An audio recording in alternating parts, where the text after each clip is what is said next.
Good evening public, welcome back. ఎట్లున్నారు మీరంతా? It's Akhil back again.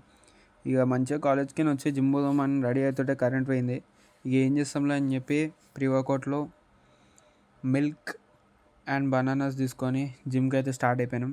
ఇక ఇది వేసుకొని పోతే జిమ్లో అందరూ షో చేస్తున్నాం అనుకుంటారని చెప్పేసి టీషర్ట్లో మార్చుకొని ఇక జిమ్ వచ్చేసినాం.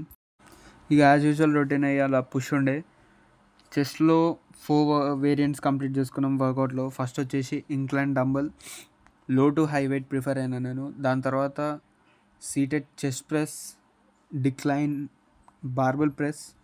Dumbbell will be a better option, but at present అయితే నేను బార్బెల్ చూస్ చేసుకున్నా. Flat bench dumbbell press, this is my current highest PR 17.5. స్లోగా ఇంక్రీజ్ చేద్దాం అనుకుంటున్నా 20 and 25, ఇంక్లూడింగ్ ఈవెన్ 30 or 40. ఇక షోల్డర్లో normal dumbbell press, neutral grip dumbbell press, ఇంకా reverse flies to target front and rear delts.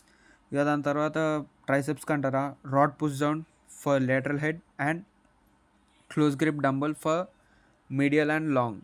ఇక దాని తర్వాత బాడీ వెయిట్ డిప్స్ కొట్టేసి ఇంకా దాంట్లో కూడా వెయిటెడ్లో వేరియంట్ ఒక కంప్లీట్ చేసుకొని పోస్ట్ వర్కౌట్లో కార్డియో కూడా అయిపోయింది. ఇక మంచి ఇంటికి వచ్చి పోస్ట్ వర్కౌట్లో క్రియేటిన్ తీసుకుందాం అనుకుంటే క్రియేటిన్ కూడా అయిపోయింది. మర్చిపోయినా, బుక్ చేద్దాం అనుకున్నా కానీ పైసలు లేకుండా ఆపేసిన. నేనైతే ఎట్ ప్రజెంట్ వరకు 33 సర్వింగ్స్ది వాడినా. Next I'm thinking about 83 servings. తక్కువలోనే ఉంది. సో చూద్దాం ఎట్లా వెళ్తుందో. కలుద్దాం ఇక నెక్స్ట్ పుల్ డే రోజు. Good night, take care, bye.